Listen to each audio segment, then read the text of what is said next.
Hi friends, this is Vishal Anand. I am an entrepreneur based out of Himachal. Started my career back in 2004-5, post completing my postgrad in finance and an honors in economics. When I came back to the mountains, the idea was to set up something of high impact which can really enable the society of the Himalayas. Back in 2004-5, I seeded Shoolini University with a senior professor from the Oxford University. The idea was to set up a research platform which makes use of the ample resources available in the Himalayas. So basically the concept was that how we can use Himalayas as a lab. We started Shoolini back in 2005 by setting up a campus in the Kasoli Hills. 2009, this was given autonomous status by the state government. And last 12 years, we've been working together. As I speak today, we are one of the highest IP producers in the country. The focus is very high on research and enabling every person in our community, that's around 5,000 strong community now, to do research and have a thinking mind. That's the whole basic concept and the idea. How I got this idea was really a chance. The idea was when I came back to the mountains, both my family wanted to just give back something, to the state, to the people of the state. And we were brewing on the idea of setting up a small institution, a women institution. As luck would have, I met Dr. Costa, who was an ex-vice chancellor and then the advisor to the Chief Minister of Himachal Pradesh in biotechnology. He wanted to set up a biotechnology park or a university. And we got together and said, let's enable a platform for the society to build together the best minds together and enable them to do high-end research and find solutions for the world through this platform. And that's how the whole thing came about.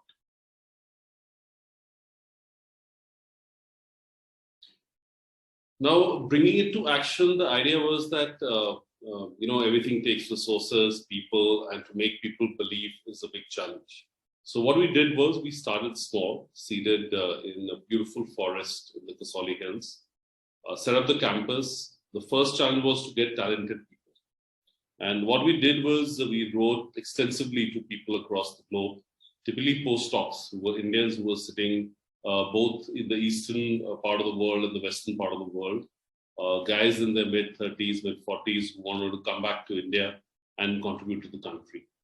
Our effort worked, and we had more than 24 applicants who applied to us, in year one from various campuses like NIH, US, Seoul National, from Taiwan, Japan, Australia. These are all Indians who've been working for 10 to 12 years in a global top campus and wanted to come back and contribute to their country.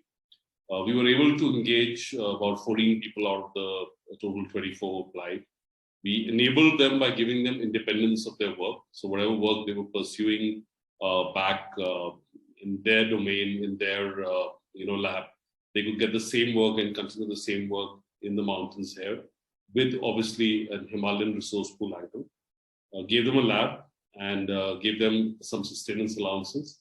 And that's how Shoolini started. So that was the seed to build the culture of research and the culture of excellence right from the beginning. As years passed by, this experiment turned quite large. We have today almost 300 researchers working with us 24/7. We generate almost 5% of the IP of the country. We even have now a school program going where school students are invited into the campus and we make them learn how to generate their IP or how to generate a publication. It's a huge enabler actually, because a lot of times you do a lot of work, but you really don't know how to protect its IP. And enabling that early in life really helps people realize the wealth they create over their lifetime. So that's broadly the thought around the platform. Yes, challenges were there. The initial years, generating resources to pull out not-for-profit institutions, very different. There were also challenges around retaining good talent. There were regulatory challenges because education in India is a highly regulated field. My strong belief here is that, if there are no challenges, there's no value created. So because of challenges and the way you treat challenges and how you conquer them with your strength is what creates value for the society. So my strong belief is that as long as you work on your strengths and you believe and keep walking one step at a time, there's no reason you would not create value and defeat the challenges. So that would be my broader thought.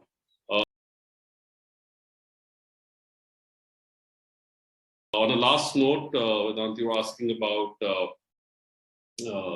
what is my message to the youth or, to the larger society?